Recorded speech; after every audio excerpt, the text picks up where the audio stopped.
rahmat Allah itu turun di hati yang hancur berkeping. Boleh untuk update status besok pagi. Tahu ada adik-adik yang hatinya hancur berkeping.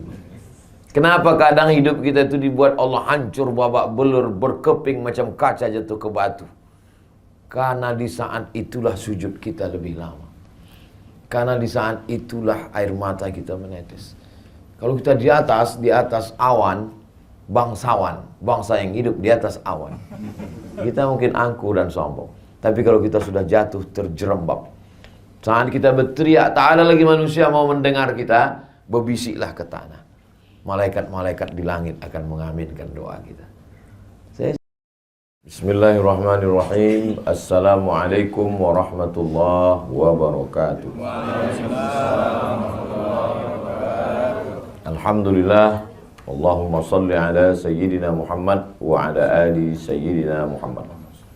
Yang sama-sama kita hormati Bapak PJ Bupati Belitung beserta jajaran, Bapak Sekda, para asatiz, guru-guru kita, Al-Mukarram, Ustadz Kemas Ali, Ustadz Kurnia, alim ulama, cerdik pandai, tokoh masyarakat, Bapak Ibu, hadirin hadirat yang tak dapat saya sebutkan satu persatu, insya Allah kita semua dimuliakan Allah Subhanahu wa Ta'ala. Amin ya rabbal alamin.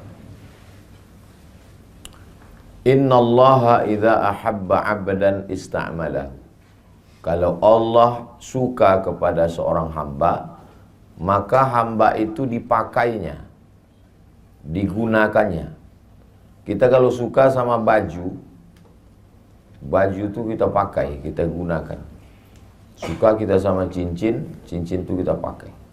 Kalau Allah suka sama hamba itu dipakainya untuk menolong agamanya. Nah, jadi mudah-mudahan kita termasuk yang dipakai Allah untuk menolong agamanya. Jadi ada beberapa kekeliruan orang, termasuk orang-orang tua pun keliru. Ustadz, bagaimana cara berangkat ke Mesir? Kata beberapa jamaah. Ya saya bilang, tamat pondok, ikut tes, urus paspor, bisa berangkat. Yang mau berangkat nih siapa Pak? Anak saya. Anaknya mau? Enggak. Kalau gitu bapak aja yang berangkat. Jadi banyak orang tua menganggap menolong agama ini mesti jadi ustadz tamat Al-Azhar Mesir. Padahal kalau anaknya tidak punya kemauan, dia tidak akan pulang menolong agama. Justru pulang itu dia tidak jadi Nabi Musa, dia jadi Fir'aun. Kalau tak percaya sama saya, tanya sama Ustaz Iskandar. Jadi pakailah apapun yang sudah ditempatkan Allah kita di dunia ini, pakai dia untuk menolong agama Allah. Buktinya tadi malam acara besar bisa terwujud, itu bukan karena Ustaz Abdul Somad, tapi karena orang-orang yang dipakai Allah dengan jabatannya masing-masing. Nah, jadi disitulah nampak hebatnya kalau kita berjamaah bersama-sama. Jadi saya sudah berjanji lama dengan saya, Ustadz Kemas Ali, Habib Mahdi, dengan Pak, saya selalu lupa nama Pak Gubernur 2017-2022, Pak Rizaldi. Kami berjanji di tepi pantai, di tepi atas hotel melihat ke bawah laut, nanti kita sama Habib Mahdi. Iya. Tapi kalau tidak bersama-sama kita tak terwujud. Maka dalam ayat yang saya baca di rakaat pertama tadi, wa'tasimu bihablillahi jami'an, bersama-samalah kamu dalam agama Allah ini jami'an. Tapi di ujungnya tidak koma, sebelum wakaf ada koma, belum titik. Wala tafarraqu, jangan berpecah belah. Kenapa? Karena bersatu dalam acara itu susah, menyatukan orang itu susah. Tapi yang lebih susah lagi adalah setelah bersatu tetap menjaga persatuan. Nah, itu lebih susah. Karena ada gesekan-gesekan. Pepatah orang Melayu mengatakan telur ayam disangka lagi bersentuh. Apalagi hati manusia. Hati manusia itu bergeser.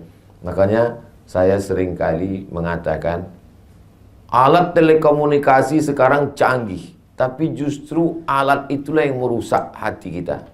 Berapa banyak persaudaraan kita rusak gara-gara grup WhatsApp. Kenapa? Karena kata-kata itu tidak ada intonasinya. Entah dia mengamuk, entah dia memuji, kita tak tahu. Kata-kata itu tidak bisa membedakan teks dengan konteks. Jadi kalau kita tulis satu kata, setiap orang punya interpretasi yang berbeda dengan kata itu. Berapa banyak orang di grup itu sepertinya garang harimau yang akan menerkam. Pas kita jumpa macam kucing kena hujan. Jadi memang menyatukan manusia ini berbeda. Di mana kita bisa ketemu? Kita bertemu pada satu titik. Titiknya namanya mukhlishina lahuddin. Ikhlas. Kalau semuanya karena Allah, maka tidak akan lelah. Lelahku lillah. Boleh untuk ditulis untuk baju kaos. Tapi jangan dibawa sholat tarawih. Nanti ditengok orang di belakang senyum dia. Kalau kita sudah disatukan Allah dalam agama ini, maka dengan segalanya, Pak PJ dengan kekuasaannya, Ustadz dengan ilmunya, ada hamba Allah yang dulu pernah mengurus grup band jadi mengurus Ustadz. Tak boleh sebut nama, menjaga kode etik. Itu kan mirip-mirip semua.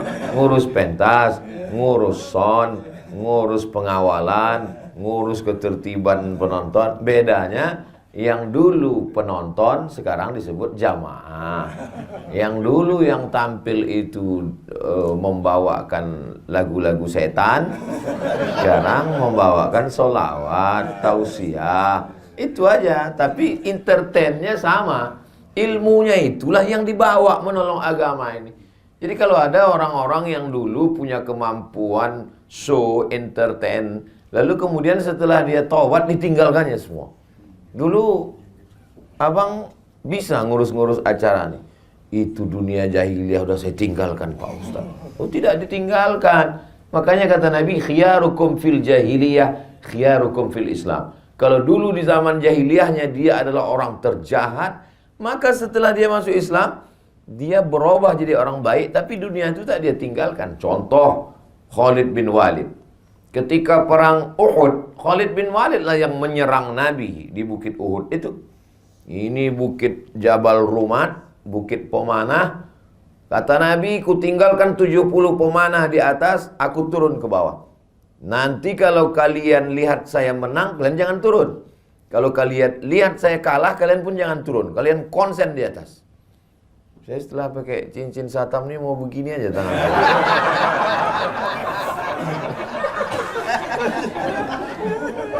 Rupanya pasukan Nabi menang di bawah.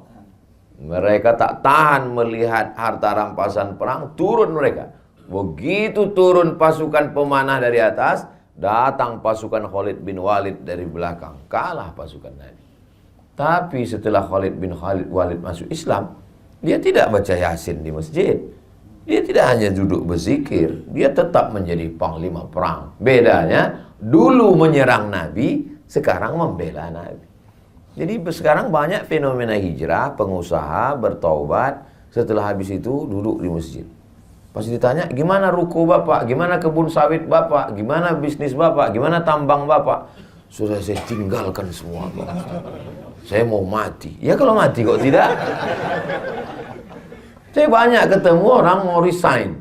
Saya mau resign nih Pak Ustaz. Orang kalau ngomong jangan patah, biarkan dia habis ngomong. Setelah habis dia bilang selesai semua, baru saya tanya, kalau bapak resign, keluar dari kantor, keluar dari BUMN, keluar dari ASN, siapa yang duduk di kursi bapak tinggalkan itu? Apa yakin yang menggantikan bapak lebih soleh, lebih baik daripada bapak?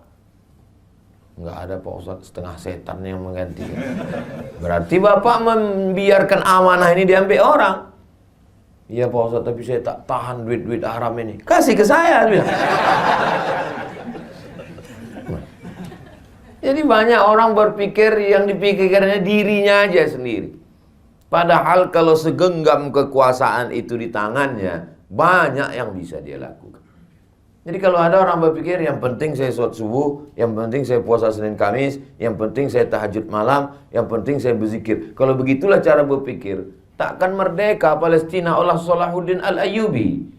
Tidak akan menang umat Islam melawan Konstantin oleh Muhammad Al-Fatih. Takkan menang Islam berkuasa di Spanyol oleh menjebol Selat Gibraltar oleh Jabal Tariq. Kenapa? Egois, berpikir diri sendiri. Nabi ketika menerima wahyu, Iqra bismi rabbikal ladzi khalaq, khalaqal insana min 'alaqin, Iqra wa rabbukal akramul ladzi 'allama bil qalam, 'allamal insana ma lam ya'lam, di atas Jabal Nur. Apakah ketika itu dia hanya baca Quran? Tidak. Setelah menerima wahyu dia turun ke bawah, jumpa dengan Abu Jahal, jumpa dengan Abu Lahab, berinteraksi sosial dengan manusia. Nah sekarang banyak orang kalau bertobat ke masjid, menegur kita pun dianggapnya kita setengah setan. Padahal kita adalah masih lagi di dunia, masih kita berjuang. Jadi paling tidak menolong agama Allah ini ada 5 manusia. Yang pertama adalah orang yang bisa menggunakan telunjuknya. Kalau ditunjuknya jalan berlobang, langsung licin beraspal. Kalau ditunjuknya acara, langsung jadi. Beda sama saya. Saya tunjuk beberapa jalan sampai sekarang belum aspal. Karena saya tak ada kekuasaan. Orang-orang yang punya kekuasaan ini dipakai untuk menolong agama Allah luar biasa. Tunjuk jalan, berdiri pondok pesantren. Tunjuk lagi tanah, berdiri Islamic Center. Tunjuk lagi, berdiri tahfiz Quran. Tunjuk lagi, keluar perda, perbub, pergub, madrasah diniyah. Tunjuk lagi, berdirilah lembaga-lembaga, Badan Amil Zakat Nasional, Bank Muamalat, LPTQ, Lembaga Pengembangan Tilawatil Quran, Badan Wakaf Indonesia. Itu kan atas persetujuan telunjuk. Itu tak selesai dengan ceramah. Itu tidak selesai dengan tabligh akbar. Tabligh akbar itu hanya permulaan start untuk berbuat. Kenapa? Opini publik dipengaruhi dengan tabligh akbar. Betapa dulu terjadi perubahan. Dulu masih saya ingat tahun-tahun 90-an zaman saya SMP. Itu dulu anggota dewan kalau mau kampanye ngundang penyanyi dangdut. Sekarang terjadi perubahan, ustadz ceramah. Terlepas dari plus minusnya bahwa terjadi ada perubahan opini publik. Apa maknanya? Publik sudah berubah. Akibat apa itu? Banyaknya tabligh akbar, pengajian. Maka orang-orang yang punya telunjuk, maka di ujung telunjuknya bisa dipakai untuk menolong agama Allah Subhanahu wa ta'ala. Jadi saya subuh ini semangat nih karena banyak orang yang bertelunjuk yang bisa pakai. Nah, tapi kalau udah di depan saya orang-orang yang pensiun, pernah saya diundang ke acara. Itu saya tak terlalu semangat. Saya ceritanya bagaimana menghadapi sakratul maut. Tapi ucapan saya. Kenapa? Karena saya suka kali kalau saya jumpa sama orang, saya katakan bahwa semua ini berakhir, tapi kita mau meninggalkan sesuatu. Sampai saya di Kairo tahun 2017. Setelah pulang 2002 saya tak pernah ke Mesir lagi. Pas 2017 saya datang lagi karena rindu. Sebulan saya di sana. Diundanglah sama KMM, Kesepakatan Mahasiswa Minangkabau. Bagus sekali rumahnya, 3 lantai. Di bawah tuh basement, lantai 1, lantai 2, lantai 3, atap lapang. Kanan, kiri, kamar, besar rumah bisa berkumpul. Saya bilang bagus sekali rumah kalian ini. Ini Pak Gubernur kami yang belikan Pak Ustadz. Udah berhenti dia dengan 1 tanda tangan. Mengalir berapa banyak orang yang akan belajar sampai hari kiamat. Hanya dengan 1 tanda tangan. Lalu kemudian saya jumpa dengan beberapa sahabat-sahabat yang dekat. Saya bilang, bagusnya Pak, kalau kita tidak ulama, tapi kita bisa dapat amal jariah. Bapak kirimlah ini anak-anak yang tercerdas, terpintar, buat tes, berangkatkan. Kemarin datang dia ke rumah menyambut bulan puasa. Alhamdulillah Ustaz Somad, sudah kita kirim 10 ke Mesir. Masya Allah. Makannya Pak, saya tanggung. Saya cemas juga dikirimnya meninggal orang. Nah, apa makan dia di Mesir kan? Kami tanggung Pak Ustadz. Ongkos pulangnya Pak, kami tanggung. Lapang saya. Apa untungnya sama Ustadz? Tak ada untung, tak ada. Anak kemanakan saya masuk di situ, keluarga saya tak ada. Tapi membalaskan sakit hati saya dulu. Karena saya dulu berangkat tak ditanggung Pemda. Sakit hati saya. Berangkat tak ditanggung, beasiswa tak dikasih, pulang. Berangkat tak diantar, pulang tak dijemput. Macam Ustadz hantu. Maka di mana-mana selalu saya pesankan itu. Supaya apa? Membalaskan sakit hati saya. Bapak udah kirim? Iya. Tahun berapa sekarang anak itu? Tahun 1. Berarti Bapak punya kesempatan 3 tahun lagi Pak. Apa itu Pak Ustadz? Bebaskan tanah, buat masjid, Islamic Center, TK Quran, SD Quran, SMP Quran, SMA Quran. Sehingga nanti selama 3 tahun ini Bapak bangun, anak-anak itu pulang, diikat dia. Karena kalau tidak diikat, waktu turun dia di Jakarta, nikah dia sama orang Jakarta. Udahlah kita habis APBD nyekolahkan dia, tiba-tiba dia tidak memberikan kontribusi, buat dia kontraknya. Ya betul Pak Ustadz. Jadi 3 tahun ini kita buat. Iya. Itu pun juga membalaskan sakit hati saya. Karena dulu waktu saya pulang tak tahu mau jadi apa. Nah, jadi luar biasa. Alhamdulillah para asatiz adik-adik kelas saya. Ini adik-adik kelas saya. Pak Kabak Kesra 2003 berangkat. Saya 2002 sudah pulang. Jadi banyak orang menduga saya ini masih muda. Padahal saya ini udah tua. Ustadz Iskandar 2011 dia baru berangkat. Pulang 2011. Saya 2002. Berarti beda 11 tahun. 2011 beda 9 tahun. Tua juga saya sudah. Artinya bahwa ada sesuatu yang kita lakukan. Lalu kemudian kalau telunjuk orang yang punya kekuasaan, lalu kemudian ada yang selalu diletakkan perhiasan. Itulah dia, selalu perhiasan itu diletakkan di jari manis. Ini anak muda. Anak-anak muda ini mesti kita kelola. Jadi tadi malam itu, kenapa Ustaz Somad kalau tausiah itu, kalau subuh biasanya di masjid atau di ruang tertutup. Tapi kalau malam itu kita memang pilih tablik akbar. Itu sebenarnya kita untuk menggarap anak muda. Karena ada beberapa anak muda dia belum mau ke masjid, dia mau dengar di pinggir-pinggir tanah lapang. Dia masih trauma ke masjid ini. Ke masjid pertama sendal hilang. Ke masjid kedua helm hilang. Ke masjid ketiga kawan yang sama-sama itu meninggal.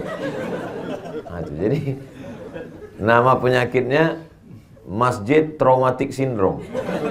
Jadi orang-orang begini ini mesti dijinakkan lagi dengan tanah lapang. Jadi berawal dari tanah lapang, lama-lama ujungnya juga ke masjid.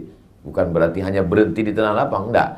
Jadi yang tadi malam itu kita tidak euforia sesaat, kita ikut bahagia, kita ikut senang. Tapi puncaknya adalah bagaimana masjid-masjid kita. Jadi harus ada terus berkesinambungan. Ibarat macam menangkap ikan. Jadi saya sudah menghalau ikan ini dari sini. Ada ustadz di sana yang menunggu. Makanya Ustadz Kurnia pun menunggu ikan ini sekarang. Terserahlah entah ikan apa yang datang. Siapkan memanglah jalannya. Entah ikan paus, entah ikan hiu, entah ikan lumba-lumba, asal jangan ikan piranha aja lah.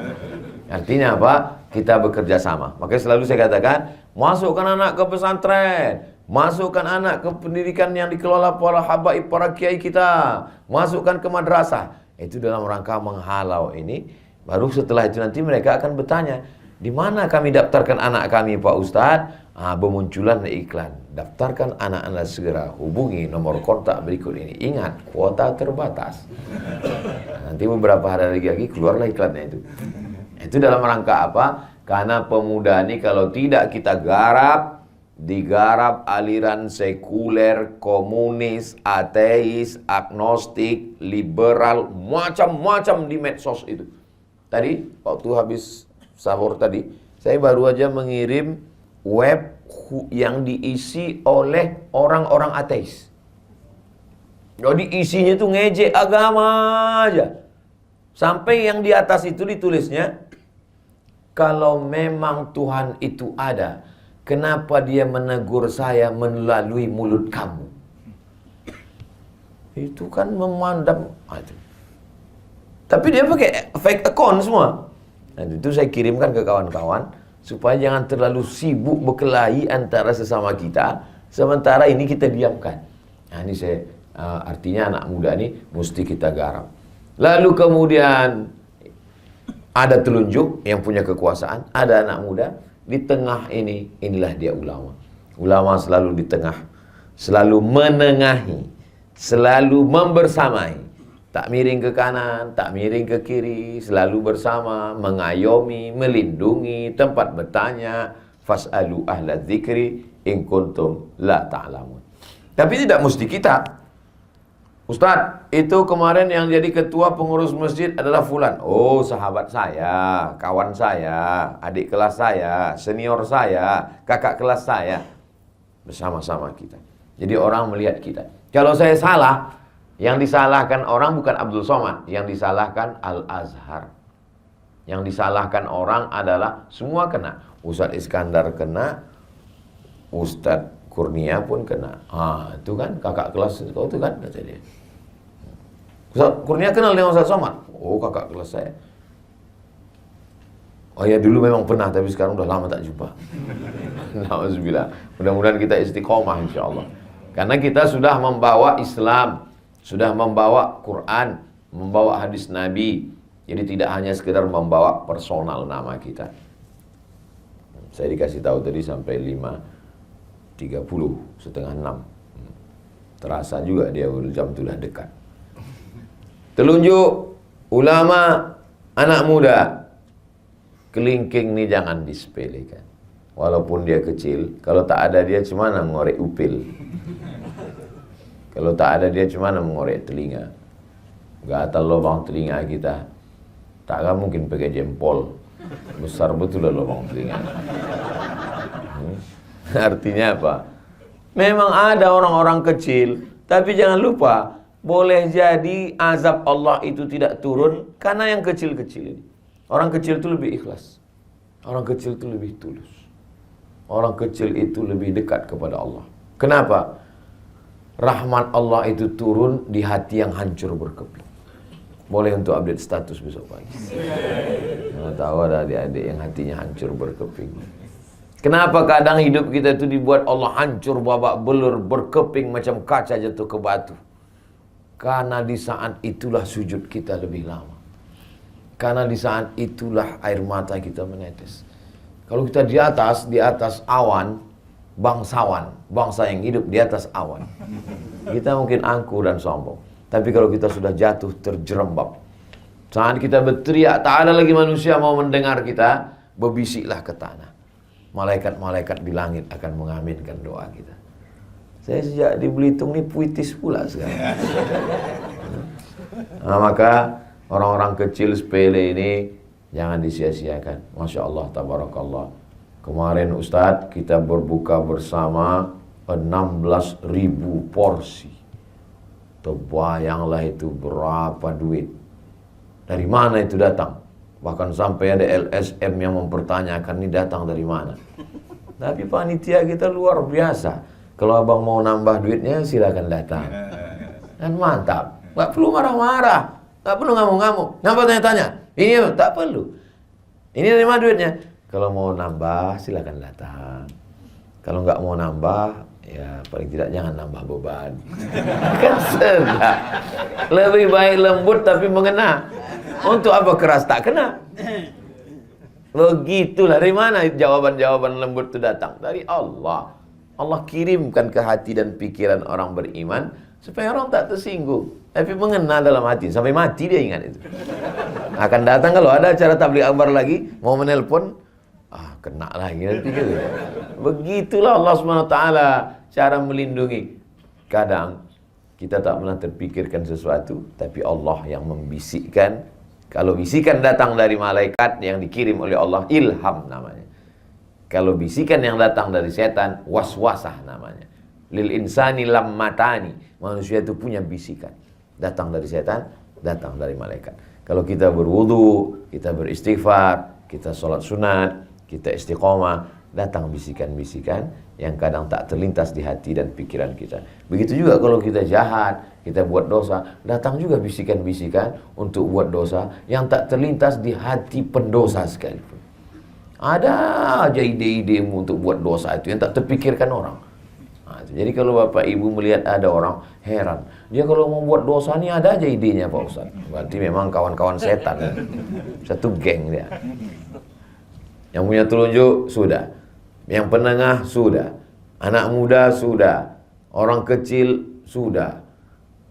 Ada orang-orang yang perlu selalu diberikan pujian. Wah, ini mak-mak garis keras. Mereka ini gerakannya luar biasa. Selalu siap. Ibu, bawa makanan, siapkan jamaah, siap katanya. Tapi mesti sering. Masih dikasih gini. Mantap. Support, luar biasa. Perempuan itu, dia ingin mendengarkan kata-kata pujian. Makanya Nabi menggunakan itu. Apa kata Nabi kepada Sayyidatuna Aisyah? Ya Humaira, wahai engkau yang kulitnya putih, kalau kena cahaya matahari kemerah-merahan. Jadi terngiang itu di telinga. Boleh Pak Ustadz, istri saya panggil wahai orang yang kulitnya putih, kena cahaya cahaya matahari kemerah. Apa pula salahnya? Pulang dari sini nanti panggil, ya Humaira. Tapi kalau bisa sesudah berbuka. Kalau jam 2, jam 1 ya Humaira, kau ngejek aku ya kata dia. Janganlah terlalu jujur. Ini terlalu jujur balik, ya Hajar Aswad.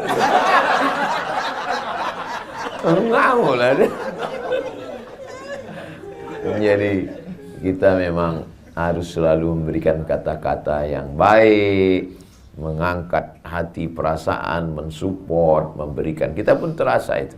Kadang ada orang-orang, tapi jangan terlalu berlebihan. Dia macam garam juga itu. Kalau pas dia penempatan garamnya itu pas dia enak. Tapi kalau terlalu berlebihan, asam, apa kita pusing kepala kita mendengar pujian-pujian. Makanya kata Nabi, kalau orang terlampau memuji, ambillah pasir dan hembuskan ke wajahnya. Jadi kita pun siapkan, letakkan pasir. Kalau ada orang terlampau memuji, kenapa Bapak gini kan banyak kali bercerita.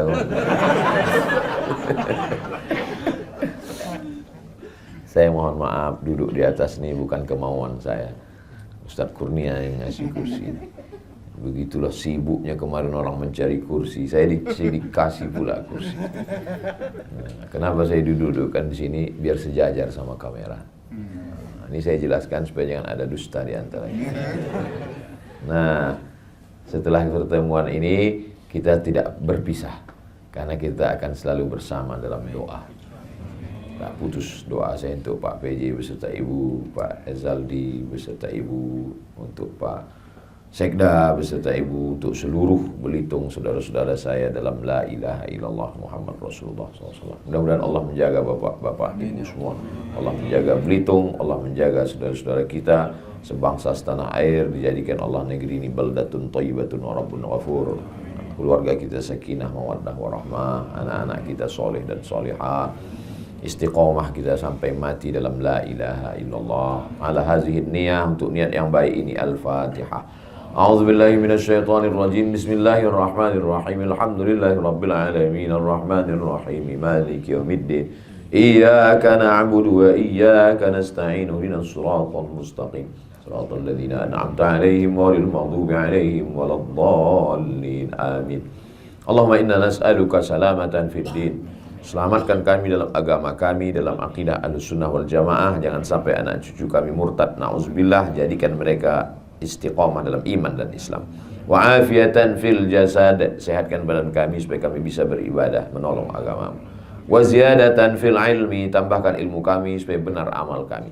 Wa barakatan fil rizqi. Berkahi rezeki kami supaya kami bisa menolong dengan wakaf, zakat, infak dan sedekah. Wa taubatan qablal maut. Dosa kami banyak, berikan kami taubat sebelum mati. Wa rahmatan indal maut. Curahkan rahmatmu ketika kami mati. Wa maghfiratan ba'dal maut. Berikan kami ampunan sesudah kami mati. Allahumma hawwin alaina fi sakaratil maut. Ringankan kami ketika melewati sakaratul maut ya Allah. Wan najata minan nar. Selamat dari api neraka. Wal afwa 'indal hisab, maafkan kami seketika nanti segala amal kami akan dihisab, dihitung di hadapan. Rabbana hab lana min azwajina, jadikan pasangan hidup kami, suami, istri, anak-anak kami qurrata a'yun, sejuk dipandang mata, menenangkan hati kami. Rabbana hab lana minas sholihin, jadikan anak kami anak-anak yang soleh dan solihah. Rabbana ighfir lana dzunubana wa liwalidayna, ampunkan dosa kami, kedua orang tua kami, wa limasyayikhina, guru-guru kami, wali zu'ama'ina, pemimpin-pemimpin kami yang soleh, yang baik, waliman hadarana, saudara-saudara kami yang hadir dalam majelis salat subuh ini, waliman ghaba anna, yang tak dapat datang karena sakit, karena uzur syar'i, karena satu dan lain hal. Allahumma hdi qaumana, saudara kami yang belum dapat hidayah, bukakan pintu hidayah untuknya ya Allah. Allahumma khtim lana bi husnil khatimah, wa la takhtim alaina bi su'il khatimah. Allahumma ja'al akhir kalamina, jadikan akhir kalam kami inda intihai ajalina, ketika ajal kami sampai, kalimat yang keluar dari mulut kami, la ilaha illallah Muhammadur Rasulullah sallallahu alaihi wasallam, kalimat haqqin 'alaiha nahya, dengan itu kami hidup, wa 'alaiha namutu, dengan itu kami mati, wa biha nub'atsu, dengan itu kami akan dibangkitkan di padang mahsyar. Rabbana atina fid dunya hasanah wa fil akhirati hasanah wa qina 'adzabannar. Wa sallallahu ala sayyidina Muhammad wa ala alihi washabbihi wasallam, walhamdulillahi rabbil alamin. Taqabbalallahu minkum minna wa minkum taqabbal. Terima kasih kepada Bapak Ibu semua, mohon maaf atas segala kesilapan dan kekhilafan. Kami akan bertolak menuju Palembang. Besok pagi saya pulang ke Pekanbaru. Mohon maaf lahir dan batin, minal aidin wal faizin. Taqabbalallahu minna wa minkum sholihal a'mal. Wassalamualaikum warahmatullahi wabarakatuh.